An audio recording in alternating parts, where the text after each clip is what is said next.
Hi, and welcome back to Not to Hear. You'll never guess what we're making. Here's a hint. Do you have any guesses? Maybe that's like the more traditional thing to make, but I haven't made cookies in a while, so this is going to be a lot of fun. We're going to make some sugar cookies. The recipe can be found at All Recipes. It's one of those easy recipes, so we'll see how it really is. We start off with our baking soda, baking powder, and flour mixture.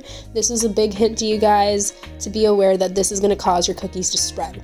In another bowl, add your butter and your sugar, mix that together. It's recommended to do an electric mixer. A few moments later. However, your whisk will do fine. Add your egg and your vanilla, mix that all together, and then you are ready to go ahead and combine the dry ingredients with these wet ingredients. Slowly add them until it all becomes a nice, kind of consistent looking mixture. Add your toppings and you are ready to go ahead and bake.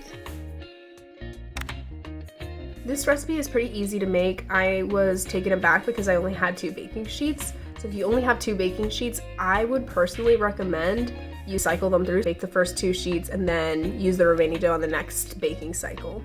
Or get more sheets. Or only make half of the mixture. That way you can just do 1 baking of the cookies and you're done. Because these cookies spread. So if you put down like a quarter size, that's gonna probably double. Now that you know that, I think it's pretty easy to make and anybody can do it.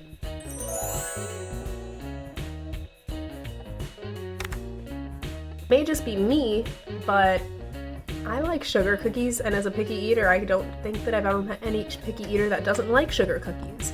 But if you are one, then you wouldn't like this recipe. But I think it's picky eater proof. There's pretty much nothing unless you don't like it being too sugary. I like the flavor that this cookie has. It just needs to be cooked more, or cooked with less neighboring cookies on the sheet.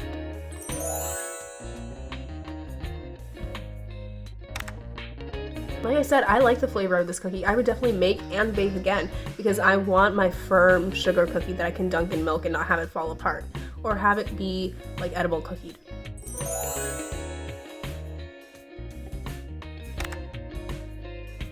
Thankfully though, this recipe was not done in vain. I do have someone in this house that loves the edible cookie dough, so it's getting eaten. We'll see you next time and see what we make next.